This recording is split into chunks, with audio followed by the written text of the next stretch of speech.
फैसले में इस कानूनी इबहम को दूर कर दिया है कि आया ज़ेरे कफ़ालत वालिदैन अपने बेटों से माली इमदाद यानी कि जो नानो नफ़का होता है ना उसके हुसूल के लिए फ़ैमिली कोर्ट से रुजू कर सकते हैं या नहीं कर सकते हैं। जस्टिस राहील कामरान की सरबराही में सिंगल रुकनी बेंच ने यह करार दिया कि फ़ैमिली कोर्ट्स एक्ट 1964 के तहत फ़ैमिली कोर्ट्स के पास ये इख्तियार है कि वो ऐसे वालिदैन की दरख्वास्तों पर समाअत करे और अदालत ने इस फैसले पर मोहर सब्त कर दी है कि वालिदैन के पास नानो नफ़का के लिए फ़ैमिली कोर्ट जाने का भी हक़ मौजूद है। अब इस फैसले ने मुल्क भर के बुज़ुर्ग शहरियों के लिए एक नई उम्मीद पैदा की है जो बुढ़ापे में माली मुश्किलात का शिकार होते थे और जिन्हें उनके बच्चे नज़रअंदाज कर दिया करते थे। अब वो बग़ैर किसी शक व शुबा के फ़ैमिली कोर्ट्स में अपने हकूक़ के लिए आवाज़ उठा सकते हैं। इसी हवाले से मज़ीद बात करेंगे आज के सेगमेंट में और इस पर बात करने के लिए चौधरी नसीर कंबो साहब ने हमें आज ज्वाइन किया है जो कि एडवोकेट सुप्रीम कोर्ट हैं, लॉ एक्सपर्ट हैं। उनसे बात करते हैं। नसीर साहब आपको खुश आमदीद कहते हैं जागो लाहौर में। कैसे हैं आप? ठीक ठाक हैं? जी बहुत शुक्रिया, अल्हम्दुलिल्लाह मैं बिल्कुल ठीक हूँ। नसीर साहब ये जो लाहौर हाई कोर्ट ने एक फ़ैसला किया है, एक तो बड़ा खुशाइंद फ़ैसला है, बड़ा अच्छा लगा कि इन चीज़ों के ऊपर भी अब बातचीत हो रही है और जो है ये बड़ा एक सेंसिटिव मेरे ख्याल से पॉइंट था हमारे मुआशरे का कि बहुत सारे ऐसे पेरेंट्स होते थे जिनको छोड़ दिया जाता था, फाउंटेन हाउस में चले जाते थे या उनको कोई ख़र्चा नहीं दिया जाता था, माली इमदाद नहीं उनकी की जाती थी, उनकी मुश्किलात बढ़ जाती थी। तो क्या ये पहले इस तरह का कोई मामला या पहले इस तरह का कोई कानून नहीं था या उसके ऊपर अमल दरामद नहीं हो रहा था जो अब ये पेश किया गया और अब इसके ऊपर प्रोसीडिंग हुई है? जी बिस्मिल्लाहिर्रहमानिर्रहीम। Thank you Muniba. बेसिकली हमारे इस्लाम में बड़ी वाज़ेह तालीमात हैं पेरेंट्स की रिस्पेक्ट की बाबत। कुरान पाक में बारहा जगहों पे जो है वो पेरेंट्स के एहतराम की बात की गई है।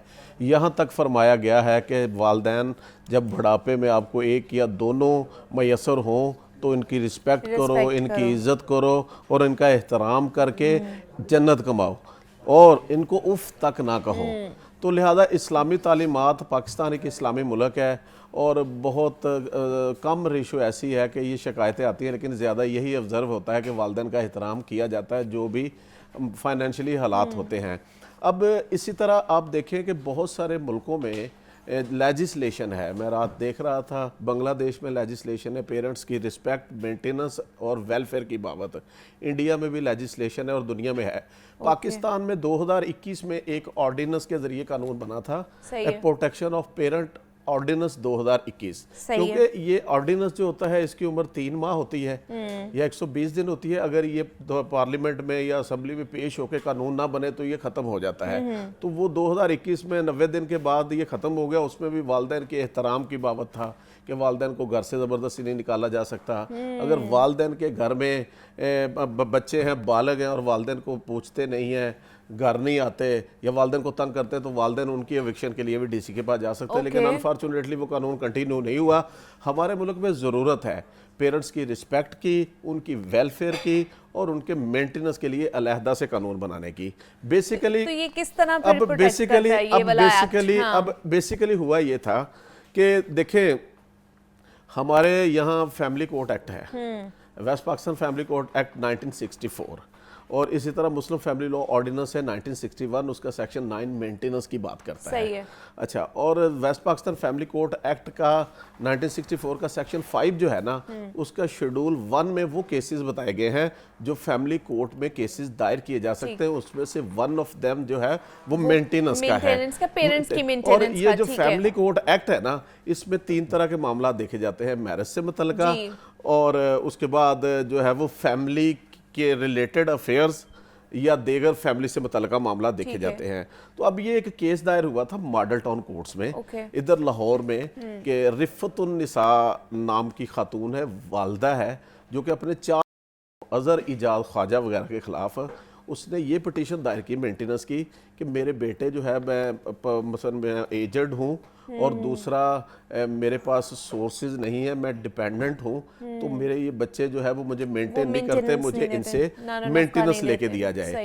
अदालत में वो दावा दायर हुआ और अदालत ने उसमें जो था इंटरम मेंटेनेंस जो था फिक्स कर दिया 5,000 रुपया पर बच्चा और उसके बाद जो है वो उसमें 17A जो है ना, West Pakistan family court act का सेक्शन है जो 17A इस चीज़ के पाबंद करता है कि अगर बच्चों का या वाइफ का मेंटेनेंस खावंद नहीं ना देता तो वो 17A में जाके वो फैमिली कोर्ट में जा फैमिली सकते कोर्ट हैं, में ठीक है। 17A में जाके वो पाबंद कर देते हैं, और अगर ना वो जमा कराए मेंटेनेंस तो उसका राइट स्ट्रक्चर करके उसका दावा वहीं पे उसके खिलाफ कर उसको दिया जाता है। जुर्माना भी किया जा अच्छा, सकता है। इसी अच्छा, केस इसमें थोड़ा सा बता देना कि मेंटेनेंस सबके लिए एक जैसी है, इनके लिए तो जैसे 5-5 हजार रुपया उनको कहा मैं- गया है, बाकियों के लिए अगर कोई और भी करना चाहता है तो किस तरह तायुन किया जाएगा बेसिकली उसका? मैं आपको यहाँ पे बताता चलूँ कि ये जो जब मेंटेनेंस लग गया अदालत में तो वो जो बेटा था वो चला गया डिस्ट्रिक्ट एंड सेशन जज की कोर्ट में अपील में कि जी मैं, क्योंकि एक तो ये फैमिली कोर्ट एक्ट जो है ये बीवी और बच्चों की मेंटेनेंस की बात करता है, पेरेंट्स की मेंटेनेंस की बात नहीं करता, लिहाजा ये दावा मेंटेनेबल नहीं है।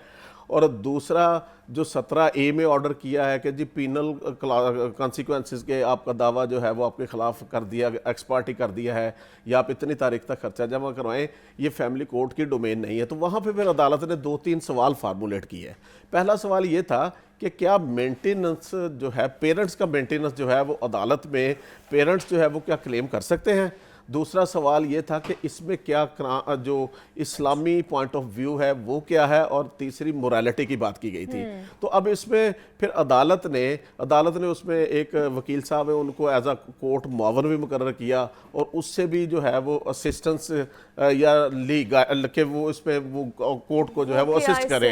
अच्छा, अब फिर अदालत ने इसमें पहला सवाल जो था कि जो बेटे की तरफ से उठाया गया था कि जी मुझे मेंटेनेंस फैमिली कोर्ट एक्ट के तहत अदालत ऑर्डर नहीं कर सकती, ये दावा मेंटेनेबल नहीं है। तो अदालत ने इसमें मेंटेनेंस की डेफिनेशन ली जो कि उसमें West Pakistan family court act 1964 के सेक्शन 5 के जो शेड्यूल 1 है उसमें मेंटेनेंस की बात की है। उसमें यह नहीं कहा कि वो बीवी या बच्चों का मेंटेनेंस है। तो अदालत ने मेंटेनेंस को एक्सपैंड करते हुए, क्योंकि West Pakistan family court act family से रिलेटेड मामला को देखता है, तो फैमिली में बच्चे, बीवी और वालिदैन फैमिली का हिस्सा होते हैं। इसलिए अदालत ने यह करार दिया कि जो वालिदैन हैं वो फैमिली की डेफिनेशन में फॉल करते हैं, इसलिए वाइड स्कोप में जाके पेरेंट्स जो हैं वो भी मेंटेनेंस का दावा जो है वो दायर कर सकते हैं। कि अब वालिदैन के पास भी ये ऑप्शन आ चुका है कि वो फैमिली कोर्ट